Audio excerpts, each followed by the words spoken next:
It had its own entrance, but Sheila went straight to the front door, which she opened with a key. Entering the rather gloomy hall, she took off her raincoat and hung it on the hall stand. She could faintly hear distant noises of pots and pans, but the kitchen was down a long corridor leading past the stairs, where the cook-housekeeper, Mrs. Cropley, was no doubt making lunch. The first door on the left, which had been the lounge, was now her sister's sick room, as for some months she had been incapable of climbing the stairs. In fact, for several weeks she had been unable to leave her bed, except to be helped onto a commode by the nurses or members of the family. Sheila turned the knob and walked in, familiar with the dim light penetrating the partly closed blinds. A hospital bed was against one wall, with a locker on one side and the commode on the other. She walked across the room, her heels clicking on the parquet floor. "How are you today, dear?" she asked gently, but was not surprised to get no reply from the still shape in the bed. Mary was now on twice-daily doses of morphine to alleviate the pain in her bones from secondary tumours, and much of the time she was either asleep or in a state of near stupor from the drug. When she reached the side of the bed, Sheila stood looking down at her sister. Though not a woman given to emotion or dispensing much of the milk of human kindness, her eyes blurred with sadness and compassion, for this was her sister. Though they had never been all that close, mainly due to Sheila's rather flinty nature, Mary was all the family she had left, and to see her fading away in this pathetic fashion wrenched even her lukewarm heart. She whispered her name again, not wanting to wake her if she was sound asleep, but again there was no response. Sheila gently laid her fingers on Mary's hand, which was lying palm up on the coverlet. It was then that she noticed that there was a bead of blood in the crook of her elbow. Both arms had a number of needle marks, as painkillers had been given frequently for the past few weeks, but this one looked very recent.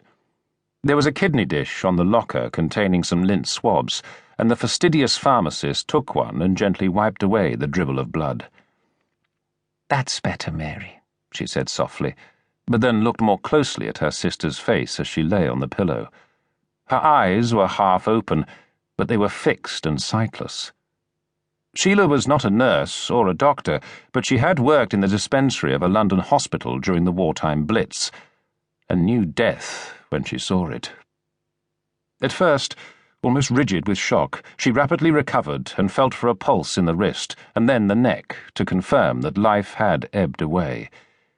Though she was quite sure that her sister was dead, she realized that a doctor should be called immediately and hurried out of the room. Back in the hall, she brushed away a haze of tears with the back of her hand and turned down a passage that went across to an internal door into the veterinary annex. As soon as she went through it, she was in the waiting room, lined with a collection of hard chairs, now empty as the next surgery was not until the late afternoon. Another door led into Samuel Parker's examination room, and as she burst in, she urgently called out his name. He was not there, but she could hear the sounds of a dog barking and water running.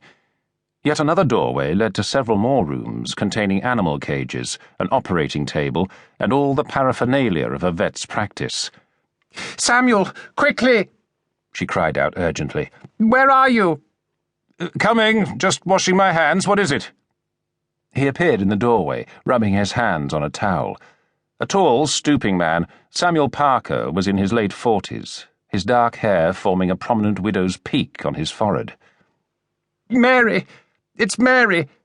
I've just been in there and I think she's dead." His long face, normally ruddy from working outdoors, instantly blanched. Without a word to her, he rushed from the room, the doors crashing open as he ran towards his wife's bedroom.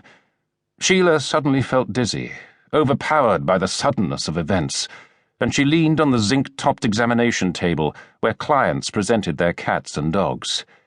In spite of the urgency of the situation, as the room stopped spinning, her eyes focused on some objects near her supporting hand. There was a used syringe, an open box of glass vials, and a bottle half full of a colourless liquid. An experienced pharmacist, she automatically glanced at the labels.